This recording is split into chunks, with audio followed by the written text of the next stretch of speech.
Rumour has it the Canon R something will be released soon. Let's look into that.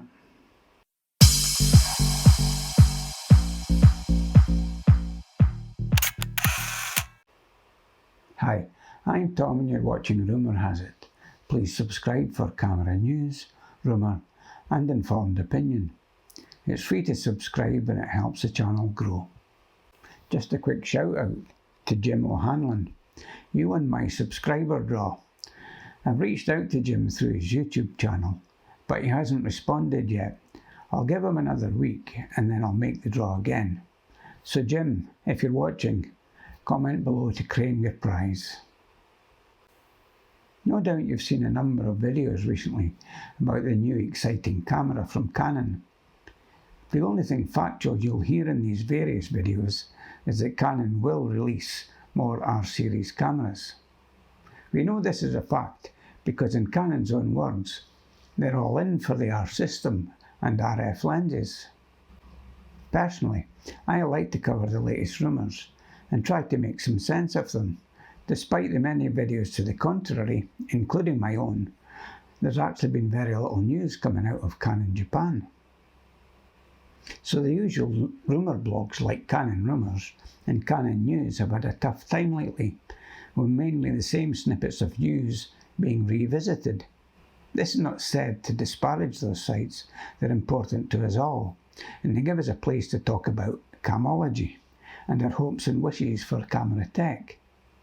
The owners of these sites provide an important service, and there are many knowledgeable contributors on the forums they host, with some interesting points of view.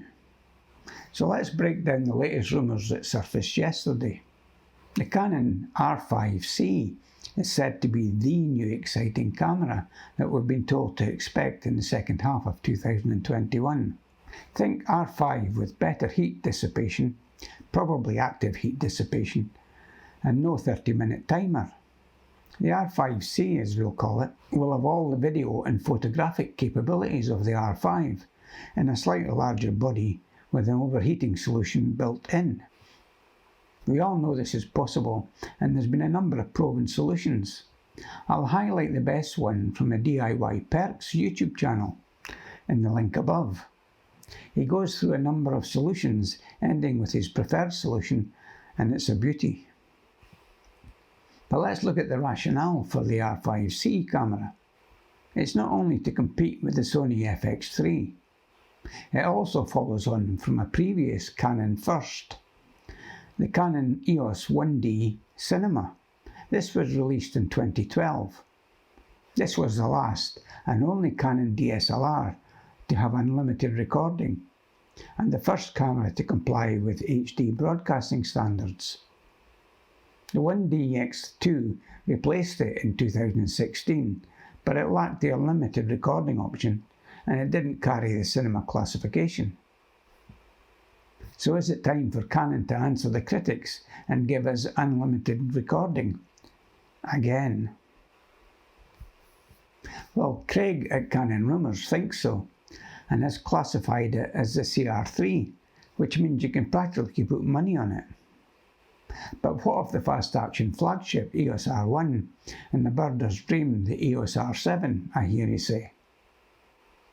There are compelling reasons for each of these cameras, and I've been making the case for each in previous videos. You'll find links above. The next in line in this series was going to be my take on the Canon EOS R5s, the rumoured high megapixel landscape and portrait camera. But it struck me that S could equally stand for something. I thought that was quite apt, because we know cameras are coming, but only Canon can definitively know what and when. I've always said in my videos that these are my own opinions on current rumours, and Google tells me that this is the point where my viewing trend typically drops off. However, despite the dip, I think it's important I continue to stress that this is my opinion, as I try to provide my own analysis and make the case for each rumour. Hopefully you'll continue to find some value in it when I do this. I also break my videos up into chapters, so impatient viewers can cut to the bit that interests them most. I'll be covering quite a bit today. Given Canon have announced they're now all in for mirrorless R system, it's not unrealistic to expect more and soon. So I'll continue giving you my updates. Speaking of which, Canon EOS R1 update. Will the 1DX Mark III be the Canon to represent Canon's flagship at the Olympics, or will Canon have the R1 ready to launch? Who knows, but I don't think Canon will rush the R1. Given the furore that greeted the R5, when everyone on YouTube was focusing on its limits rather than what it could do. They forget the R5 broke new ground, and its real worth is only known by the people who actually own one. Similarly, I think that the R1, when it's released, will gain a strong reputation as the flagship from Canon. There are many important events, sporting and otherwise, still to come, where the R1 could debut, and I'm certain we'll see it in the next 12 months. Now look at the R7. Similarly, the case for the R7 remains strong, as new APS-C cameras is a natural progression as Canon flesh out the R-series plans. They know there's an army of photographers who would buy such an offering. You just need to look at the YouTube channels catering for wildlife photography and the number of views they get. Now a quick update on lenses. We know the roadmap for the RF lenses, and Canon seem to be making good progress here, with very popular lenses like the RF70-200 f4 and the RF100-500, the RF600 and the RF800. Canon can't make enough to satisfy demand. And there's more to come. Here's a quick look through the Canon Rumour's listing on lenses still to come. Now let's look at firmware updates. The R5, R6 and the 5DX Mark III are all in line for a firmware update that should drop within days. This will bring Canon C-Log, a new codecs for the 4K video, to all three cameras. The R5 and the 1DX will both get Cinema Raw Light option. These should all prove to make editing easier and also reduce any overheating that some people still suffer from, especially in summer or hot climates. In addition, the R5 will get 1080p at 120 frames per second, something that was strangely missing from the initial release.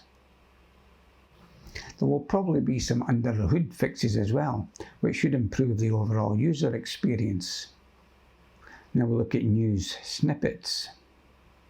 Recently, there's news has been filled with the release of PTZ security cameras and webcam starter kits, as well as posture fit cameras.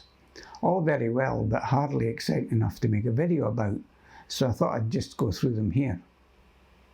There's not a lot to say really, so I'll just leave that for what it is. I'd just like to acknowledge there are many DSLR lovers out there who still think there's no need for a rush to mirrorless, and I get it. Also, not everyone has the budget or the desire to start again with new cameras and lenses. But the benefits of direct on-sensor focusing and the capabilities of new processors and sensors make a compelling case to switch for those that can. We know new cameras are coming, so come on Canon, give us what we want. Thanks for watching, Rumour has it. I hope you found this useful. Please click the subscribe button below, it really helps the channel grow, and for my part I'll continue to bring you camera news, rumour and informed opinion.